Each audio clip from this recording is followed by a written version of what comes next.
good morning kakabsat. Yan ang ating tanglad. Ayan, nalinisan ko na. Nalinisan ko to, binunot ko lang. Yan, nilipat ko yung talong, nalanta na sana. Huwag ka naman mamamatay. Dindigan na nga kita. Nilipat ko kasi yan. Itong mga gabi na ito, kakabsat. Mulak pala di nakaraang taon yung nagbibiyagdan. Ayan. Ito ang aming tanim-tanim kakabsat. Ayan o, binunutan ko lahat niyan o. Ayan, ito naman pinagrass cutter ko. Ayan kakabsat. Kung alam nyo po ito ay kinakain. Ito po. Ito yung tinatawag nilang kakabsat. Karabutsi, ito po yung laman niya o. Pag hilaw. Ito ay kinakain pati talbos. Itong talbos niya na ito niluluto. Ayan kakabsat. Ayun, may hinog. Ayan, may hinog siya. Ayan kakabsat. Hinog. Dalawa. Ang dami niyang bunga.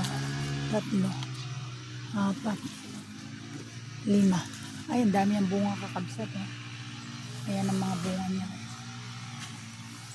Ayan po. Dito lang sa tabi ng aming bahay ito. Ayan nyo po. Ayan. Ayan nyo po ang sarap. Patamis. Patamis ka kampay.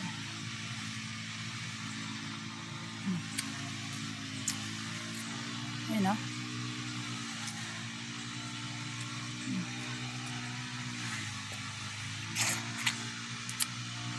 Pinipisil lang po yun. Sarap kakabsat.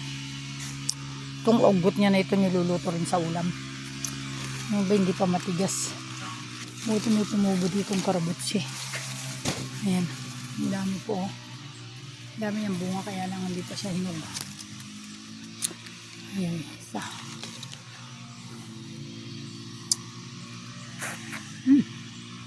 Sarap.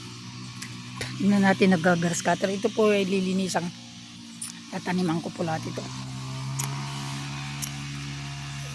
Yan, dahil nataniman ko na ay nalinisan ko yan sa may gabi, pwede na akong magtanim ng Chinese kangkong.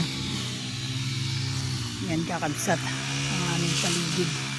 Kung makikita nyo, ayan, naglinis ako, puro damo.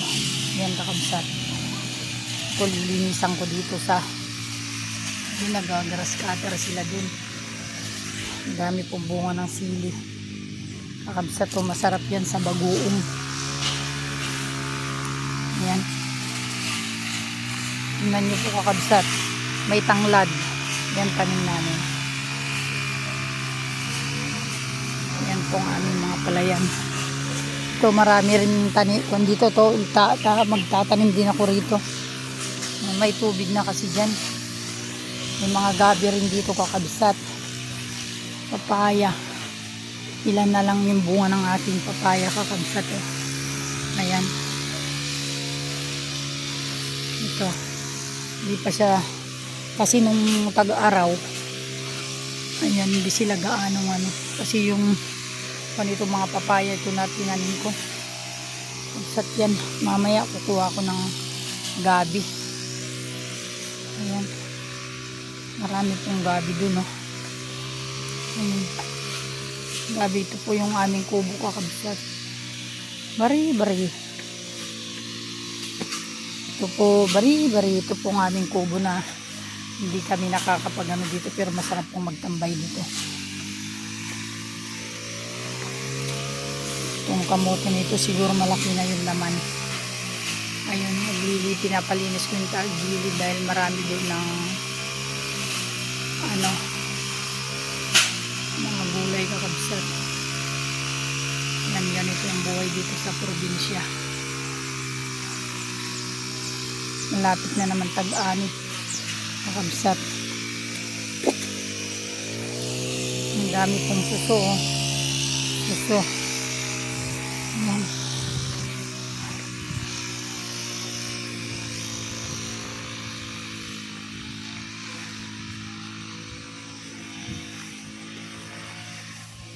Kuha ako ng sili na hilaw.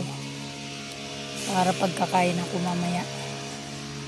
Ang kakabsat, ang dami niyang bunga. Maliit niya lang pero ang bunga niya. Oh. May hinog din. Yan, kakabsat. Ito yung sinasabi ko sa inyo na ang ganda po ng kanyang mga bunga. Ayan. Hanggang puno, hanggang dulo. Ganito rin ito isa. Ayan. Sa Thailand kasi ito kinakain nila. Tubog ang tawag sa amin sa Ilocano ito. Pag hinog na po ito, kinakain na. Ayan na. Kababa parang kaganda ng ano niya. Pero sa kanila yung pinipitas. Yan, gayan din kinakain din. Natikman ko na rin. Yan.